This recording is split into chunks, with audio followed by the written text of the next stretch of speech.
10वीं के विद्यार्थियों का हायर सेकेंडरी बोर्ड का परीक्षा परिणाम घोषित किया जा रहा है। मैं प्रदेश के सभी विद्यार्थियों को अपनी ओर से बधाई देता हूं, शुभकामना देता हूं। लेकिन एक बात ये जरूर कि कोरोना के चलते मध्य प्रदेश के विद्यार्थियों के साथ में बड़ा संकट आया और संकट के दौर के बाद भी जैसा हम चाहते थे वैसे स्कूलों का संचालन नहीं हो पाया। फिर भी हमारे विद्यार्थियों ने काफी मेहनत करके रात दिन एक करके और आज रिजल्ट को सबके सामने लाए हैं। मैं पूरे मध्य प्रदेश के विद्यार्थियों को अपनी ओर से यही कहूंगा कि आपने संकट के क्षण में भी अपनी पढ़ाई प्रभावित नहीं होने दी। एक प्रकार से ऐसा संकेत रिजल्ट से जा रहा है। लेकिन निश्चित रूप से यदि कोरोना का प्रभाव नहीं होता तो हमारे प्रदेश के विद्यार्थी आज के इस रिजल्ट में और अव्वल होते और अच्छा परिणाम हमारे सबके सामने आता।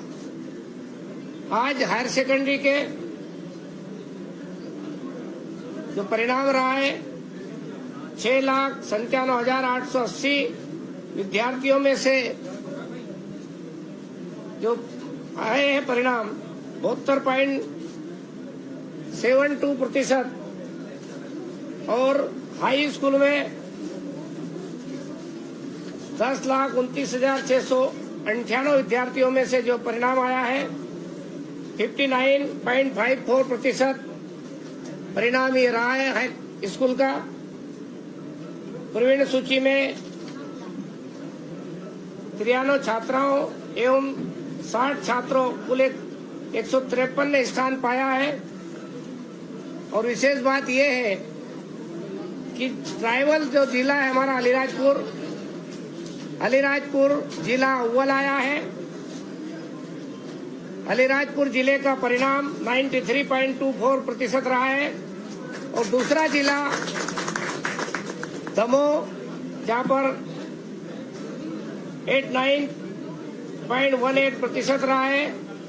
यानी अलीराजपुर नंबर 1 पे, नंबर 2 पे दमोह रहा है हायर सेकेंडरी में। लेकिन एक और विशेष बात कि हाई स्कूल में उल्टा हुआ है। हाई स्कूल में दमोह नंबर 1 पर आया है और अलीराजपुर नंबर 2 पर आया है। यानी नंबर 1 और 2 आपस में ही एक्सचेंज जैसे हुए हैं। मैं दोनों जिले के शिक्षकों को भी बधाई देता हूँ, वहाँ के विद्यार्थियों को बधाई देता हूँ, अभिभावकों को बधाई देता हूँ कि वहाँ के जहाँ पर अपेक्षा लोगों को शायद कम रहती है अलीराजपुर जैसे जिले में, वहाँ का परिणाम निश्चित रूप से हमारे लिए बहुत आशाजनक है, उत्साहवर्धक है। हम सब जानते हैं कि मध्य प्रदेश में जिस प्रकार से आज परिणाम की घोषणा हो रही है, विद्यार्थियों की संख्या बैठने वालों की बड़ी संख्या थी। मैं उन विद्यार्थी भाइयों बहनों से प्रार्थना करता हूं, निवेदन करता हूं जो शायद कम अंक लाने के कारण से असफल हुए हैं। मेरी मान्यता है कि असफलता से घबराने की जरूरत नहीं है, किसी को डरने की जरूरत नहीं है। ये केवल अंकों का ऊपर नीचे का खेल हुआ है। इससे जीवन नहीं हारते हैं। जीवन में इससे प्रेरणा लेकर के और आगे बढ़ने का संकल्प ऐसे सभी मेरे छोटे भाइयों बहनों को लेना होगा। किसी प्रकार से निराशा न लाए, उत्साह का वातावरण बनाए। और मैं ऐसे अभिभावकों से भी निवेदन करता हूं कि वो भी अपने बेटे बेटियों को संभाले और उनको आगे बढ़ने की, फिर से मेहनत करने की प्रेरणा दे, ताकि हम अगले वर्ष में और अच्छा परिणाम दे सके, अच्छा रिजल्ट ला सके और अगले साल का परिणाम इस भाव के साथ कि 100% हमारे विद्यार्थी परिणाम देंगे, 100% परिणाम देंगे, इस प्रकार के साथ तैयारी करेंगे। मैं अपनी ओर से सभी को फिर से शुभकामना देता हूं, बधाई देता हूं। जय हिंद, जय भारत।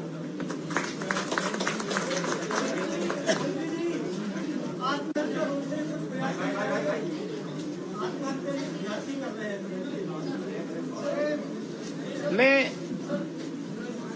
एक बात कहना चाहता हूं, इसीलिए मैंने कहा है कि अंक के आधार पर परिणाम आया है और इसलिए ये जीवन हारने वाला विषय नहीं है। इसलिए सभी विद्यार्थियों को और अभिभावकों को मैंने अपील की है कि अपने बेटे बेटियों को संभालें। ये जीवन हारने जैसा काम नहीं है। हम फिर से उनकी तैयारी कराएं, फिर से प्रेरणा दें उनको और अगले साल वो अच्छा परिणाम लाए। इस प्रकार से अभिभावक और हमारे शिक्षक सब मिलकर के इस प्रकार का प्रयास करेंगे कि हमारे बच्चे किसी भी प्रकार की निराशा की स्थिति में ना आने पाए। और इसके लिए एक बात और महत्वपूर्ण है कि हमने यदि जो बच्चे रुके हैं तो हमने ओपन बोर्ड के द्वारा पिछले सालों में भी रुक जाना नहीं कार्यक्रम के अंतर्गत फिर से परीक्षाएं हमने ली है, अवसर दे रहे हैं उसमें बैठने का, उसमें बैठ करके अपना फिर से परिणाम सुधार सकते हैं। एक प्रकार का अवसर है, इसलिए किसी भी बेटे बेटी को निराश होने की जरूरत नहीं है। उनको आगे बढ़ने के लिए नए संकल्प के साथ आगे बढ़ने के लिए हम सबको प्रेरित करने की आवश्यकता है। हाँ, हमने यदि जो बच्चे किसी प्रकार के डिप्रेशन में या किसी प्रकार के प्रश्न उनके मन में आते हैं तो हेल्पलाइन नंबर दिए हैं, हमेशा वो टोल फ्री है, उन नंबरों का उपयोग कर सकते हैं और हमारे यहाँ से संपर्क करके परामर्श ले सकते हैं। इस प्रकार की व्यवस्था की है।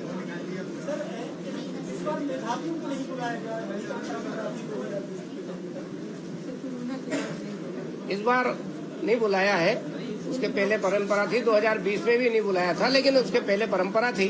लेकिन हम एक बात क्लियर करना चाहते हैं कि हमारे माननीय मुख्यमंत्री जी ने जो प्रतिभावान बच्चे हैं जिनको लैपटॉप देने के लिए योजना बनाई थी, वो इस साल फिर से प्रारंभ की जा रही है। उसका जल्दी हम बुला करके उनकी व्यवस्था करने वाले हैं।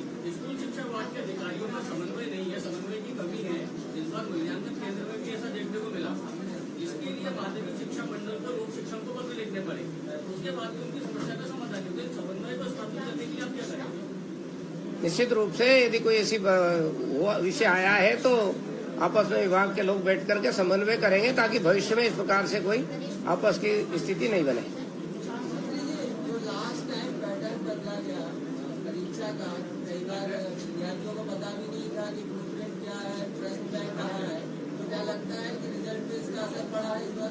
नहीं, मेरे ख्याल से उसका रिजल्ट का परिणाम असर इसलिए नहीं पड़ेगा कि हमने इस बार जिस व्यवस्था बदली है वो विद्यार्थियों के हित में ही रही है। उससे विद्यार्थियों को फायदा हुआ है। छोटे प्रश्न पूछे, लघु प्रश्न पूछे, उनकी संख्या बढ़ाई है, ऑब्जेक्टिव पूछे हैं, उससे विद्यार्थियों को नुकसान नहीं हुआ है, उससे फायदा ही हुआ है। और हम कोशिश करते हैं हर साल की ब्लूप्रिंट समय पर दे दें, पर क्योंकि कोरोना के कारण से सब चीजें प्रभावित हुई थी, हमारे विभाग में भी काम प्रभावित हुआ था, इसलिए थोड़ा विलम्ब जरूर हुआ था। लेकिन अगले साल हम प्रारंभ में ही सारी चीजें क्लियर करने वाले हैं।